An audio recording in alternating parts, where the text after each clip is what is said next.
understand that this is a huge interview of not only a legend of the DMV area, but a music legend. See, I wanted to understand that difference. You know, it's all good about, but they can't localize you like that and localize you. I want to understand that this is Mr. Ignatius Mason, someone who fits my drive to be doing what I'm doing. Somebody who we're giving flowers to now for a legendary career, right? We want to do that at LDTV. So I want to welcome you to this show. Thank you for having me. Yes, indeed. Our pleasure. I want you to start us from a child, right? First off, where are you originally from? I'm a DC native, even though my mama dropped me out when she was in Southern Maryland visiting home.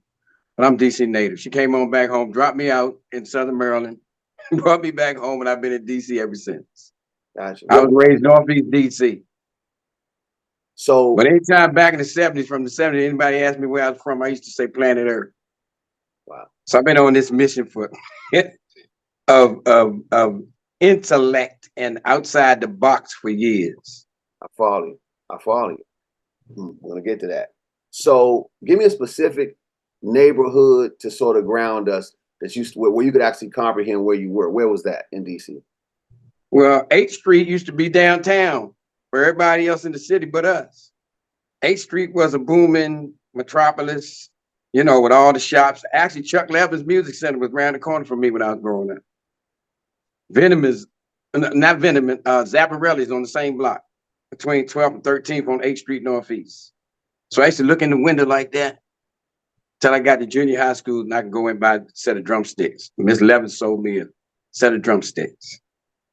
So some people don't know that history of Chuck Levin being out in Wheaton, how they got there.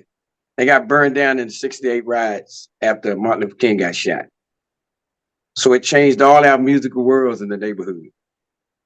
Now, see, this is why I hope the audience understand why talking to you is, see, they don't have the gift I had. See, I want to say this on camera. A lot of people are going to watch this and they know you from your career and all the things that you've done, right? But see, I was aware of who you were. I want to also know I was a 30-year neighbor to this man. And I want you to see before we finish, I want you to know that he is you got that slang word, a real one. Well, see, I relate to him like that. I mean, like, so that's why talking to you today will give us an education on a lot of things you would give me one-on-one. That's why for me, it's so important to talk to you because again, we're going to go back to that. 8th Street was downtown. Please educate the youth on that are watching. It's also how different was 8th Street than what they're probably used to now when you were young. As I said earlier, 8th Street was a metropolis. It had everything you needed was on 8th Street. I mean, we would go downtown to shop Woody's and Hex and all them other places, Cavaliers years later and all them kind of joints. But people used to catch the bus to go shopping on 8th Street. And that was like our home. You know that. You know that part yourself, nephew. I call you nephew, right? I don't just call you Calvin, I call you nephew. So yeah, 8th Street was it was different for us because we didn't know that it wasn't supposed to be there. You know what I mean? Like everything was on K Jewelers, Pep Boys, Western Auto, Pies, McBride's, Morton's. You know, like I said, Chuck Levin's and Zavarelli's and, you know, Burt's Men's Wear, where we used to go shop. Everything you needed, Safeway, People's Drugstore before it turned to CVS. Everything was on everything. We didn't have to go nowhere. We walked down the street. March 1961. Back in the 60s when I first came here, it was black barbershops, say from 4th Street to 14th Street. But then white start maybe around 6 or 7. There was still some whites down there that they didn't want to see us down there. But it worked itself out because we didn't want to be down there. Now, this I have a mantra called art is activism. And what I guarantee people that watch anything that we do here is the truth, though, like truth over emotions. So I'd like you to describe, we've heard, I know in my generation, you heard our stories, but how was it being Black there, and the kind of stores, were they Black owned? Were they Jewish owned? Describe that whole vibe for us. Of course, at that time when I was growing up, none of that was Black owned. And at the time I was growing up, almost every neighborhood had corner stores. So every other block or so in the middle of neighborhoods, there were corner stores. And most of those, I mean, there were even corner stores like 10th and 8th that were next door to each other. And we supported all those stores, but they were all Italians and Jews. There were no Black folks that owned anything. You gotta understand that was transitional time for me. You know, my awareness came in the 60s. My revolutionary came in the 70s.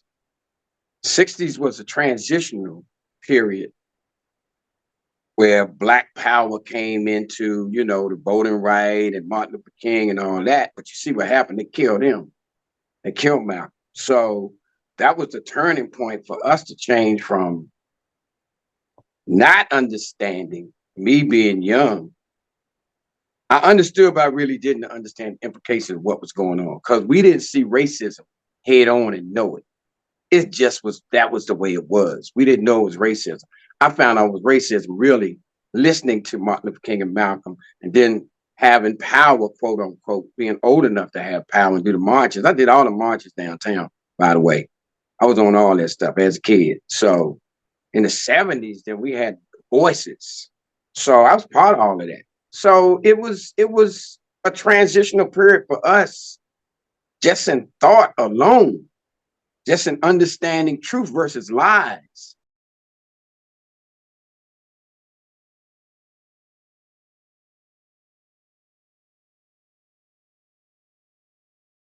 See, Lyndon Johnson, he can always raise an argument about law and order because he never talks about justice. But Black people fall for that same argument, and they go around talking about lawbreakers. We did not make the laws in this country. We are neither morally nor legally confined to those laws. Those laws that keep them up keep us down. You got to begin to understand that. For 400 years, he taught you white nationalism, and you lapped it up. You taught it to your children. You had your children thinking that everything Black was bad. Black cows don't give good milk. Black hens don't lay eggs. Black for funerals, white for weddings. That's white nationalism. Santa Claus. A white honky who slides down a Black chimney and comes out white.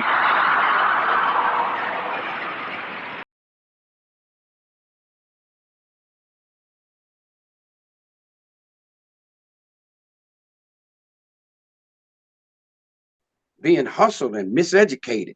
So I tell this to people even to this day.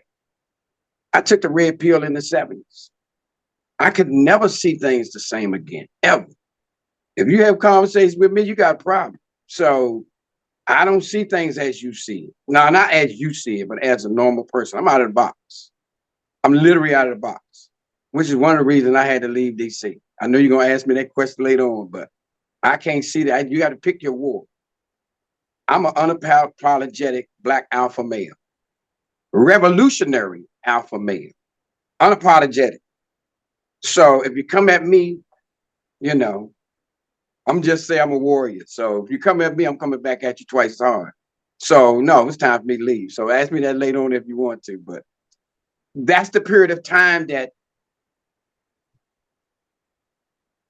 I would say honed us into who we are today, or who I am today, because of all of that. And I'll give you one person who in that period kind of primed my engine. And a lot of people want to hate on him and try to dethrone, you know, what he did. And that's Marion Barry. Tell us more about that. We worked for Pride Incorporated, 1967, dude. And he used to pick us little snotty-nosed kids up after putting us in the neighborhood all across the city, little uniforms and brooms and shovels to clean the streets. But then he'd send a bus to pick us up, all his little troops, and take us up to 15th and U, sit us down in the room next to each other, shoulder to shoulder, start teaching us Black history, about teen pregnancy, and drug addiction, and send us back in the neighborhood. Man, we didn't know what we was doing. We go back in the neighborhood and act up again. You know what I mean? You know what we did. I mean, getting high and drinking and doing all the kind of stuff we do. But at the same time, like I say, he primed our engine, our mindset to what we should be knowing versus what they were teaching us. People be hitting people in the head. I don't think any other people in America could take this kind of stuff, I mean, drive anybody into being a revolutionary. What do you think about the police? They ain't nothing but pigs, man. Like, they picked me up just because I wasn't in school and shit like that. So I said, man, what y'all gonna do with me? He said, I'm gonna take you to the pig pen. I said, no, you ain't. You gonna take me to my aunt, buddy. The question, you know, always comes when you live in a community that's oppressed and people are living like we have to live in the Black community. You know, how do you get a handle on all these problems? And you solve them by trying to creating the citizens an awareness of a need for dramatic and drastic change in this community.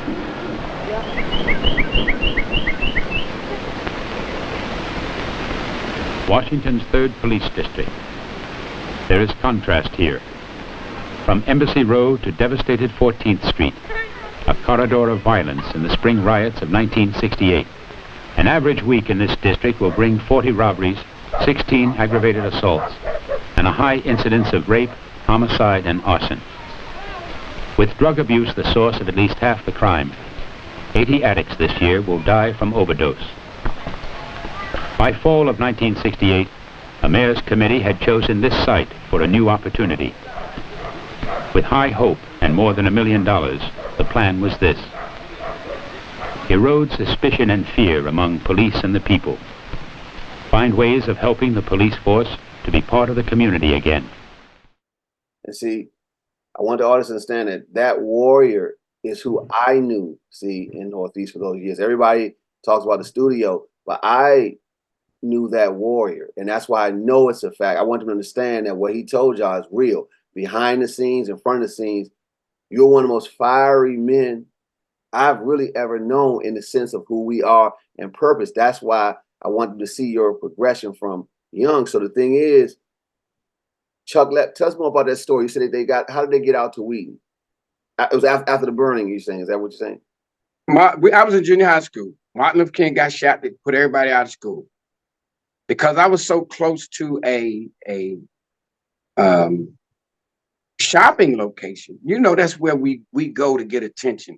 We don't burn and loot in the neighborhood, as they call it, looting. We go to the centers where they're doing exchange, like Jesus did, changing that money. So we went out to the money exchanges, and I say we because I was out there too.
I watched it. I watched it happen. I watched the first store I saw to be burned, quote unquote, was Copycats right on the corner of 11th and H. So it was a protest of them killing one of our leaders. Another one of our leaders, not one of our leaders, another one of our leaders. They have been killing us all the time. And they didn't just stop there. So the riots, as they call it, wasn't a riot. It was protests. Now, if you want to call it violent protests, who was being hurt? If you want to call it violent, who did we kill? Now I got to tell you, the military came, so that was occupation in the neighborhood. But long story short, to the question you asked, they start burning the city down. They start burning 8th Street down. I watched it happen. Chuck Levins, unfortunately, was one of those that caught that fire. I didn't see that, but I did see the aftermath. I even had people bringing me instruments and drums. Everybody, I told you, everybody's level of musicianship changed because everybody got real guitars. They got to get them Stratocasters and, you know, them Gibson guitars. I started getting real drums, and people, you know, people in the neighborhood that knew what we were doing would bring us gifts and charge us. Now, some of the people may got charged. They was giving me stuff, you know, knowing what we were doing, supporting what we were doing as musicians. So yeah, Chuck Levins in Wheaton, I don't know if people remember this, the musicians should. In the back of that store, on his wall, with velvet backing, he would have burned instruments on his wall in the back. Like, thank y'all for putting me where I'm at. That was deep. Who is I Chuck? never got to ask him a question about that. For those of us who don't know, we just heard the name. Who is he? Was he a white guy, black, or what? Chuck Levins Music Center. It was called Washington Music Center. Chuck Levins was the owner of Washington Music Center. That started on 8th Street. Well, I don't know if he started on 8th Street, but me growing up, that's where I know him from. 8th Street Northeast, between 12th and 12th and 13 on 8th Street. Jewish guy. And him and his wife, that's all I used to see in the room, because I'm thinking his kids was young as me. That ended up running it in Wheaton. But he moved to Wheaton after the riots, quote unquote. He moved to Wheaton. Washington Music Center was the biggest music store in this area, almost, some say, on the East Coast, besides, you know, the places in New York at that time. Still legendary to this day, still there to this day. So it was almost, you know, looking at that wall in the back, it was paying homage to 8th Street. Thank y'all for doing this to me, because I probably wouldn't be this big if y'all hadn't burned me down. And I hear Chuck Levin owned half a week now. That's always his rumor. You know he owned half a week.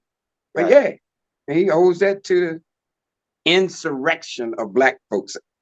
You know, if we're going to use that word, last year, we're going to use insurrection. Right. Okay. I follow you. But yeah, that's how he became the biggest, one of the biggest music stores on the East Coast. You know, with us doing this right before Dr. King's birthday, I don't want to leave that just yet in terms of you were there. So all of us get to sort of live through your lens at that time. And you were there, and that's still something that everybody looks back. I have tons of footage of that. But it had to be surreal, man. Like, I mean, we were really in the street, in the grocery store. I mean, just stuff was everywhere. We were just taking all kinds of things in that anger. How did it make you feel when the news? Now, I want to know, when the news hit you, when you saw what happened to Dr. King. I want to take you back that lens for a minute. How did that initially make you feel, and how did you and the folks around you in your generation react? Well, I just explained it because I use the word insurrection for a reason. Not riot as they use it, because anything that we do has a negative connotation to it. But it was a response to another one of our leaders, quote unquote, in the Black movement, in the Black Power movement. Got to understand, we coming from slavery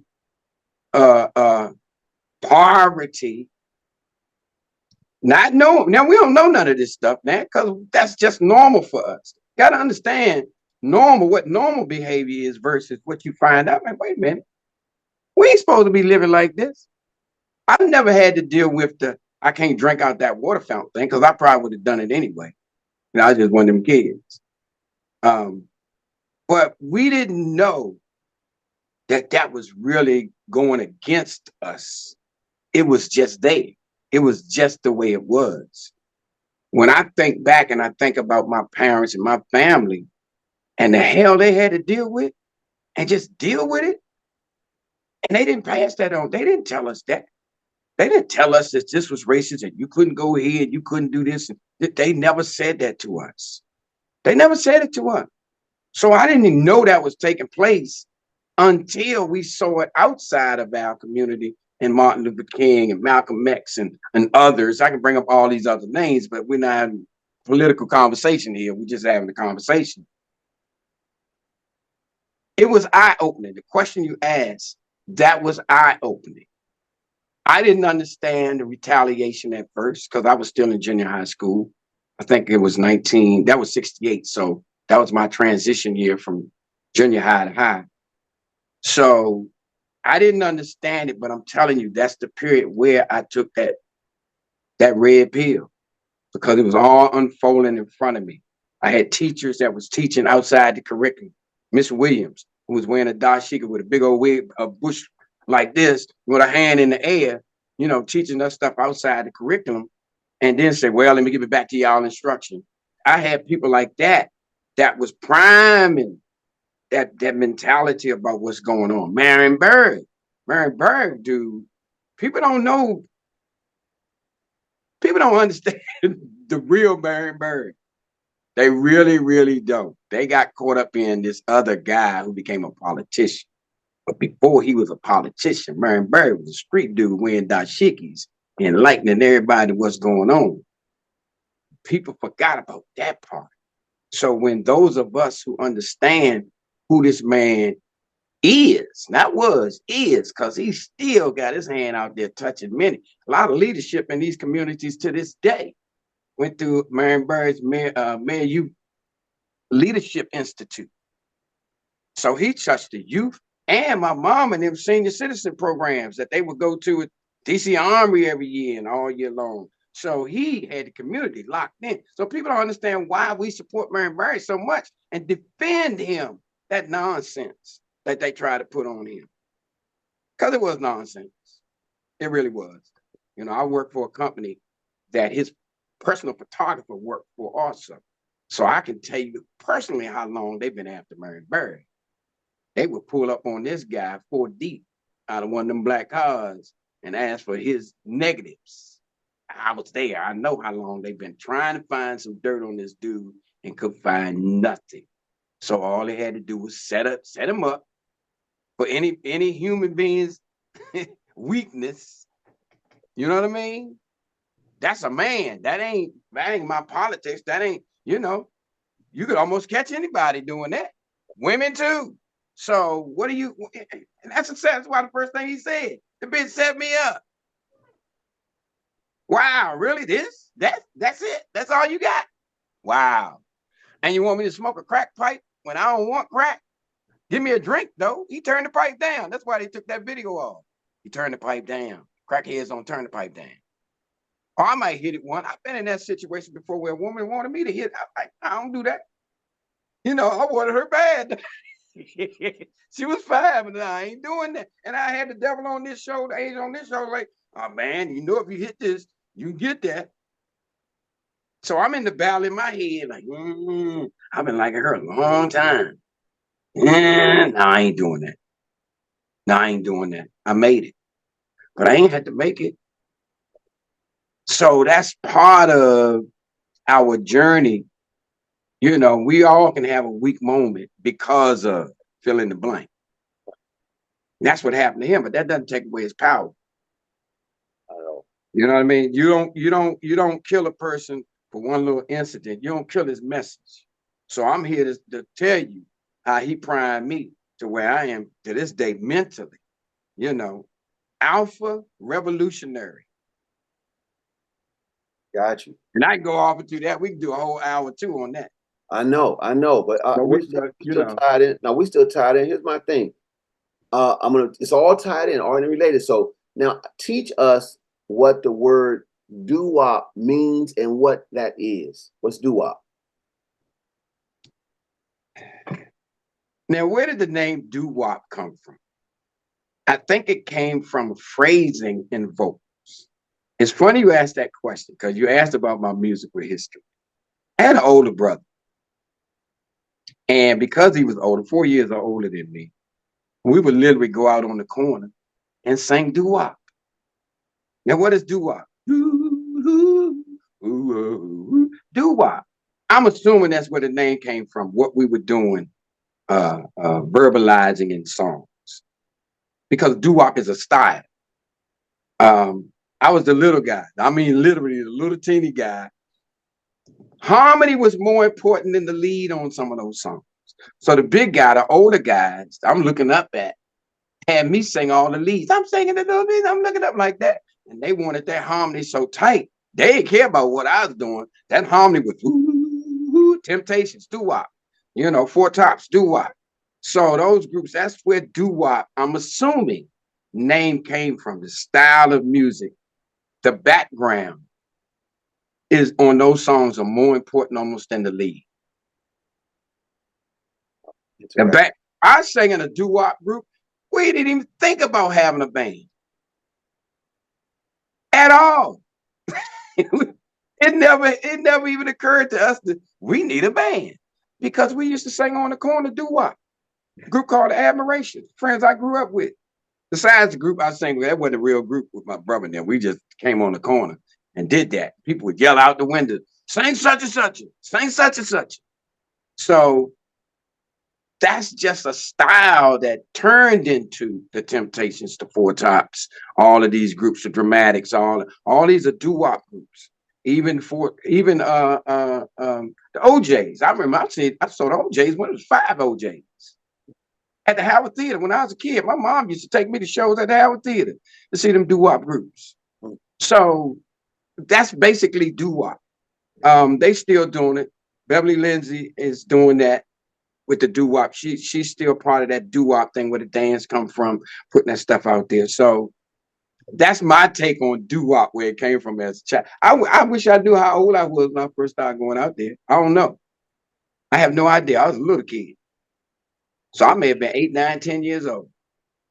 I'm skipping around because I could do it because everything's here. Tell us about Skip Mahoney and the Casual. It's funny you say that because that's how Skip got discovered. They were at a party. He told me this story. Matter of fact, I was Skip's drummer for about 20, 25 years, by the way. But Skip said they were at a party uptown somewhere. And as we often did, you know, we hang outside the party or inside the party. I think they came outside for whatever reason, whether they were leaving or whatever they were doing. And him and some other guys started singing on the corner or on the sidewalk. And a guy drive past and say, "Man, y'all sound good. Y'all want a recording contract?" And the rest is history. That's the short story. Now, there's other meat on the bones to that. Yeah. But that's the short story. They were doing doo-wop on the corner with no band, as I just said. We didn't care about no band because it was in whether you could do that harmony tight or not, sing them right notes.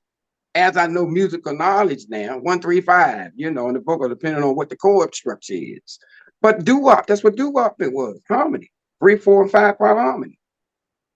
And whether you got it right or wrong, how people responded to you. So they must have sounded great, but this guy said, "Wow, y'all guys a group."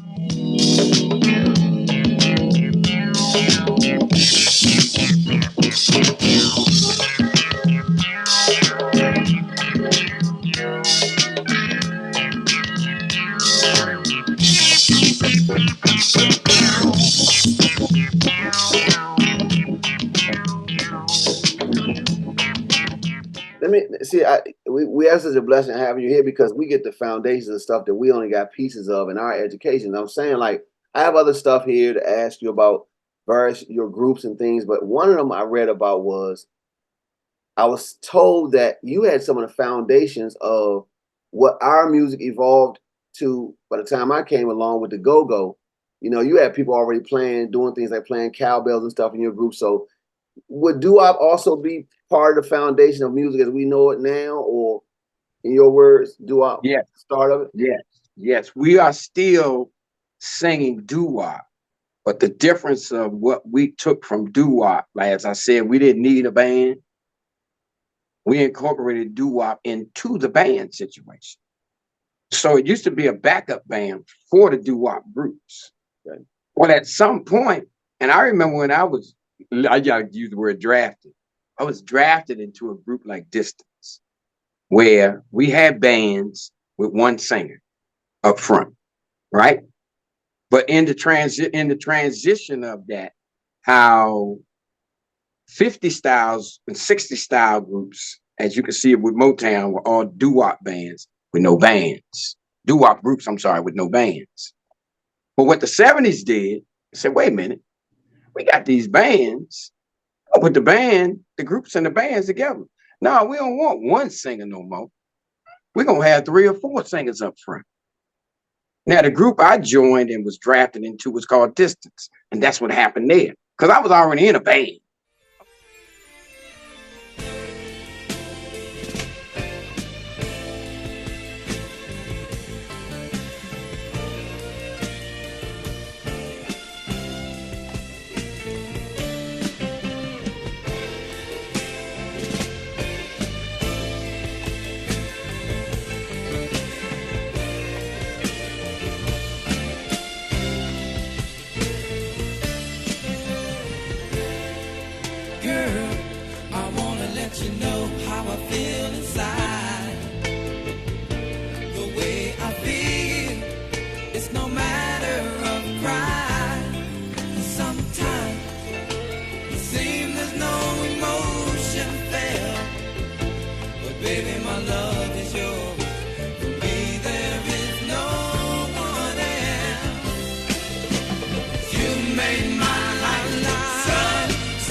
I was a drummer in a band with a lead singer. I was already in a singer group with no band. So the two came together. The band and the group came together and formed a group like Distance, who had 4 people on the front line. Somebody told me once upon a time, you know, as I thought about it, he said, y'all the first group that had 4 people on the front line and played percussions. I said, really? He said, we didn't see a band before y'all with the cowbells and tambourines and da-da-da-da-da with a band. Oh, didn't know that because it all happened by attrition, slow motion. It all happened one piece at a time. So, yes, we were some of the first bands. There were a lot of us around. Brute did that too. A lot of other groups around had 4 people on the front line, 4 vocalists on the front line. Like Brute, we had 2 females. Once they had 3. They had 5 on the front line at one time. We had 4 on the front line. So, and we played hand percussions, like I said. So did that transition over to go-go? Absolutely. Boom.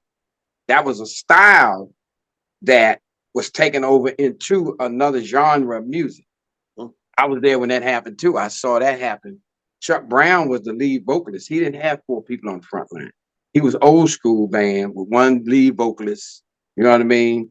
And he was the lead vocalist and the guitar player. So, but his transition from a R&B band, because that's what he was. Everybody was an R&B band.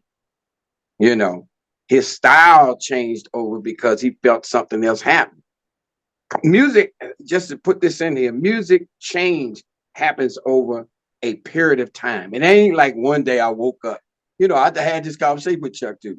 Like, ain't one day Chuck woke up, you know what, I'm gonna create a new music.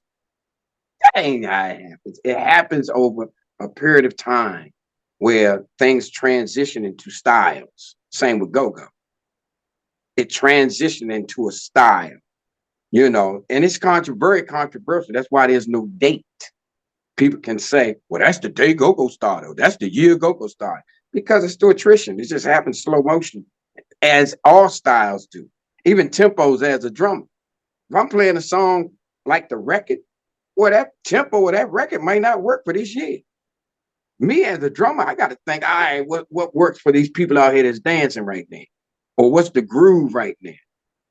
You know, just to digress for a second, I remember when Chuck did on Monique's show, TV show, and they did Bustin' Loose. And when they started it live and Lil Jon was on drum, I said, Chuck ain't make sound check. They was playing it too fast. He looked back at him like he was almost running out of breath trying to sing Bustin' Loose because he slowed it down over the years. But I said, he ain't make sound check, because he would have told him, slow down, dude, don't play it that fast. And that's what happens over time. Music changes over time to fit where we are now. See, organically, see you and I, man, we back around 11th Street now. We that's how, I'm saying, our vibe, see, organic. I'm not worrying about my notes because I'm with you totally. I want to ask you something. With such a gift again, listen. Okay, it's all built in. On my peer level, I have a very respected person, historian-wise, but he's in my age group. So this is why he talked about the origin of and the start of go-go. What I want to ask you is a couple of things. So the first one, I'll do one at a time, and that is, teach us about the groups, because there's a debate out here about who was the first go-go group. People talk about the young Dillingers, the young Senators, and all these other things like that. You're here. You can tell us, what was that origin? You were there. How did we even come to, was it really Chuck that what started that, keeping a set going continuous? Or how did that music evolve? That's the question I'm posing to you. Okay. I'll give you two answers, because there's two separate answers you just asked me. Two separate questions you just asked me. Or the question calls for two separate answers. The first one is Chuck started the continual we all used to stop between every song. I mean, it just happened. You play a song, you stop. Start next. Play a song, you start next. Chuck was the first group, and I may have been on the show with him during that time, or I'm just there at the show. And I remember when he kept playing. Well, he didn't keep playing. Kim Boy started playing. And if Kim Boy walked in here right now, you know what I call him? The Godfather. Because he was the one that was playing, not Chuck. What did Kim Boy play? Kim Boy was a drummer. Okay. I know a lot of people don't know. I introduce him to everybody I can when I can. Introduce him to my son I can. I said, this is the guy. You know, there's a whole nother story behind that, but Ashley's Roach clip and all that. So the most sample drum in hip hop history, besides James Brown, Kenny Scoggins, Kim Boy. I do it because of what we're doing now. Gotta know who this guy is. This is the first quote unquote go-go drummer. Kenny Scoggins, Kim Boy. So anyway, Kim Boy used to keep going. And I remember when I first, why he still playing? Why he still drums by himself? While Chuck is saying, hey, Calvin, what's up? I saw you at the Knights Columbus last night. You and your boy, you know, Tuesday night, we're going to be at something. While Kim Boy's still playing drums. Chuck started that. Like, oh, wow, that's different. Hey, girl, I see you out there with your friend Mary Jane. You know, y'all looking good out there. He the first one that did that. Over a drum beat. And that's the beginning of go-go. Hey, now the Soul Circle's gonna get down on some funk for the folks, y'all.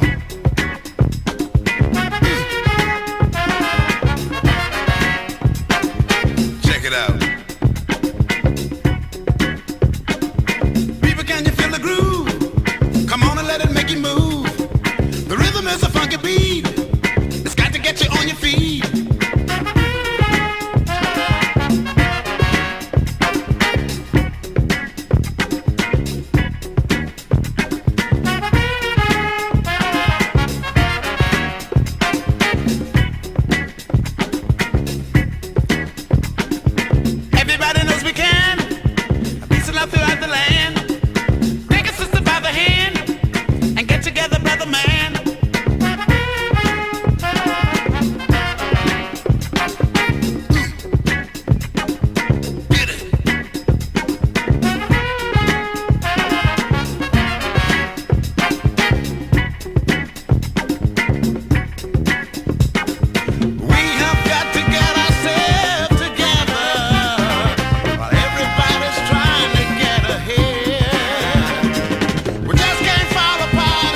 Literally, that's the beginning of go-go. But it was during R&B. Now you asked another question about the first go-go band. For me, Junkyard. Junkyard was put together just for that.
They didn't play real instruments. Everybody else basically was an R&B band, literally. Ray Essence, EU, Trouble, all of them were R&B bands that played R&B radio music, period. Junkyard was the first band that did not have instruments. They played buckets.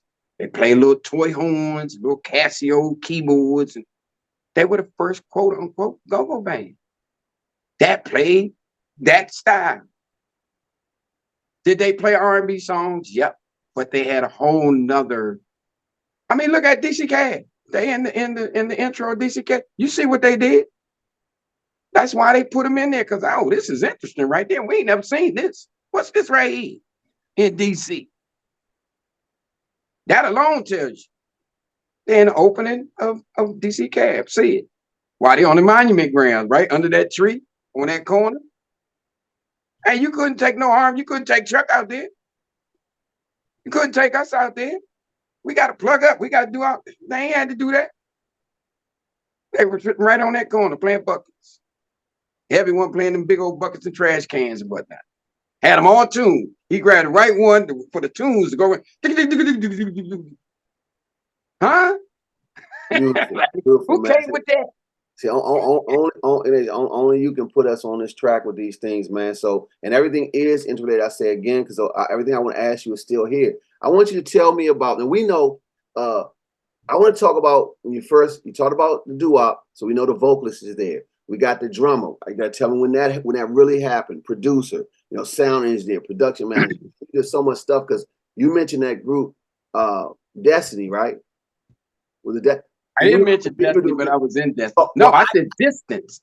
I was in a Distance and I was in Destiny. Two different time periods. See, I got mixed up. I got it all here. That was Distance. I'm ready for you, man. I'm ready. So my thing is, I don't want to go. I don't get too much ahead of myself. So tell me about when did the drumming thing really become a passion of yours?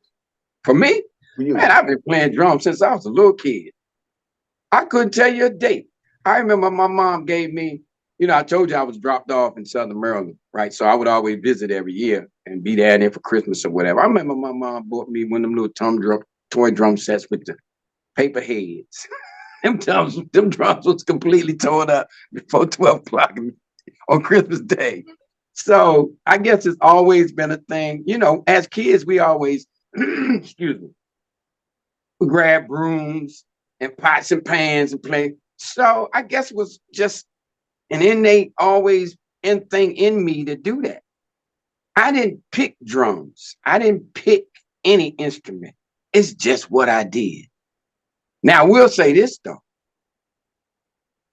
I've always done drums. I've always sang. But when I got to junior high school and I took band class, 7th grade, I chose saxophone because I always liked saxophone. I wanted to be a saxophone player. Went home, told my parents what I did. They said, no, you can't play that saxophone. You got asthma. I had asthma as a kid, you know, growing up. And I had to go back and tell my teacher, Mr. Bellamy, that I can't play the saxophone. Well, by that time, all the instruments gone. Only thing left is the drums.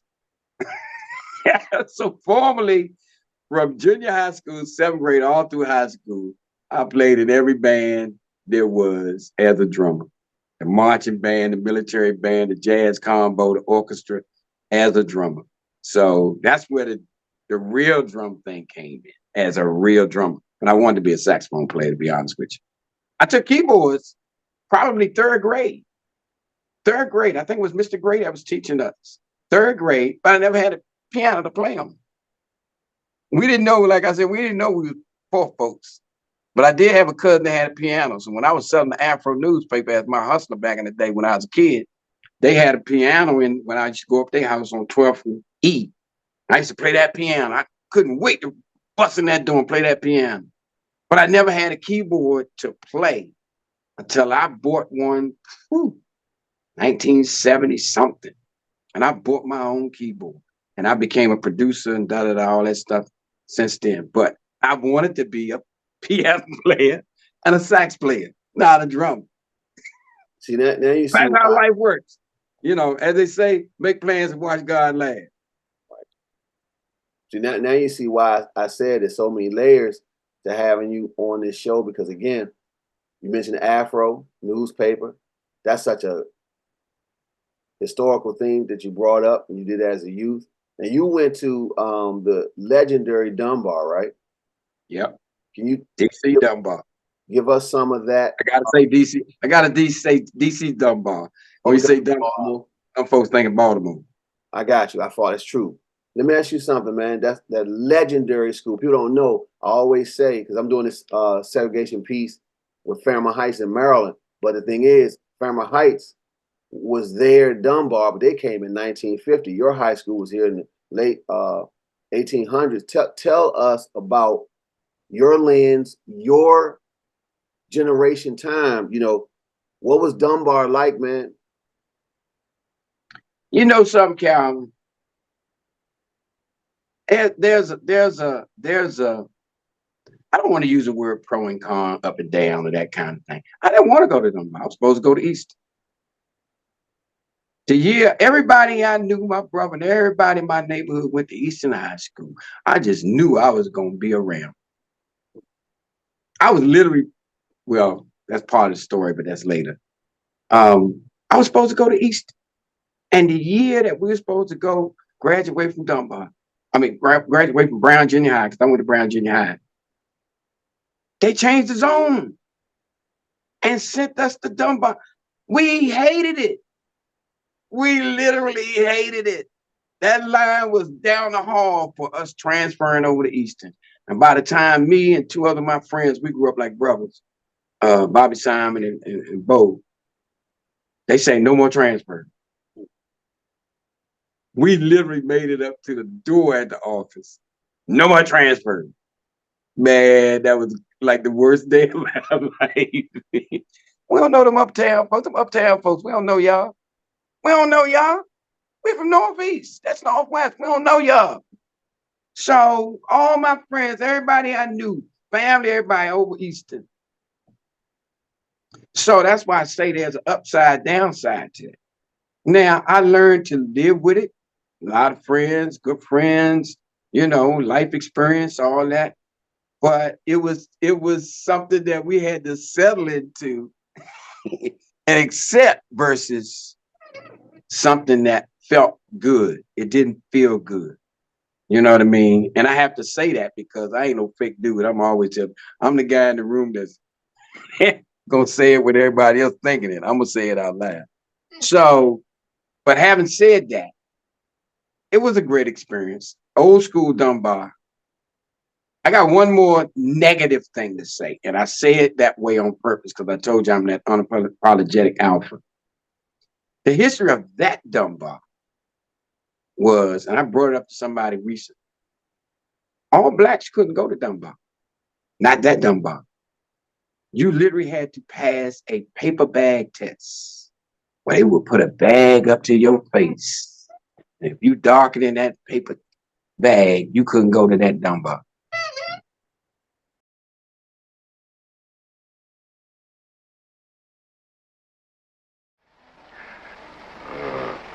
I don't know where it's going to lead to. For instance, myself. I'm born and reared in New York, always having been in a kind of a middle-class structure. Never suffered too terribly. Went to integrated schools, got an education in the New York school system, a college education. At 17, I dated white girls. There was some displeasure at it, but I did it, and I had no guilt about it. For some reason or the other, I never associated myself with the welfare recipient, the unemployed person. And now I realize that these are my people, that I should be able to do something for them or with them. But yet I haven't. So that, I think, is where the guilt comes in. I have empathy for my people, but yet in my middle class value, I still kind of think of them as those people. And I'm aware of it, and I think a lot of people in my particular class, if you will, is aware of it, but we're reluctant. We are just imbued with this white middle class value where we think white. So I take the position that these people have been denied, and I continue to say these people. Notice that. I continue to say these people. And like I'm not one of them, when in fact I am one of them. Let me come in for a second and ask you a question. I can only ask you this because, I'm studying a lot of things, and like, I didn't believe that was true, but I saw in study, you remember the famous black woman that was from the Leroy Park area, Mama Madre? She left her house. She always had a bodyguard by her side. She had a few different cars. She could be often seen in her hot Lincoln Continental. And in 1990, she was still alive around this time, but at her death, a former vice squad officer told the Washington Post that, quote, Odessa loaned a lot of money to needy people as well as provided contacts for gambling and drugs. She knew practically every big-time gangster nationwide. She was what they call a counselor in the mob. She mediated disputes between black and whites like a referee. She kept a lot of people from getting hurt. So that quote says a lot about her and her reputation in a male-dominated scene of organized crime. Lady Odessa Madre really was feared as any and respected as any, as you can tell. She allegedly had a net income of over $100,000 in her day, which is obviously a lot of money during that time, and she never had to leave D.C. So, she had the police department in her pockets. They say she even practically ran that herself. She was really just a lifelong underworld character. She controlled many rackets. The one that had the club, she was a gangster and all those things. Oh, yeah. He said that, man, and something I read about that. I said, well, that can't be true. She was saying that because she was such a dark-skinned black person at Dunbar, she caused all kinds of problems. And then you're telling me, I didn't think that was true. Because Miss Norton went there, all legends, WDB, the boy, P2 were all through there. So you think it was about us. So it was elitist? Well, I don't ever want to make things sound negative. I always try to look the high road. I'm Aquarius by nature, so I always take the high road. But the truth is the truth. I literally experienced that in my lifetime playing for elitist Black folks. The Huntsman, the Jack and Jills. There's one more that I can't think of. I played with a group, Tommy Bryant and the Giants of Sound. Like a lot of folks, a lot of well-known musicians have played through Tommy's group. Tommy got all the top gigs. I played for every Marienberry inauguration, all the mayor's inaugurations, the Bushes, you know, Camp. We played for everybody. We go, Tommy, you play with Democrats, everybody. You say that money don't matter to me. You know, we play for everybody. So long story short, we got all the top gigs in town. And I remember playing for these elitist Black folks that I didn't know existed. Let me say that again. I didn't know these elitist Black folks existed. But it goes back to that paper bag test. I remember playing, and we would play, then Tommy would come and say, all right, let's go, let's go. We got to get out the room. Hey, we got to get out the room. We can't stay in here. We just the band. They didn't feed us, and we couldn't stay in the room. We used to have to go stand in the hall as the help. These Black organizations, these Black folks. Now, in the last, I don't know how many years, last time I played with Tom, this was March Crosswinds, right? And we did it. Most of them places, they would use places like big venues like that, March Crosswinds. So I don't know how many years ago, last time I played with Tommy, 10, 15 years maybe. And we sit at the table with the big old tables, right? Food in front of us. It's March Crosswinds. I said, Tommy, remember when we couldn't sit in here? And he said, yeah. I said, we come a long way, Ham.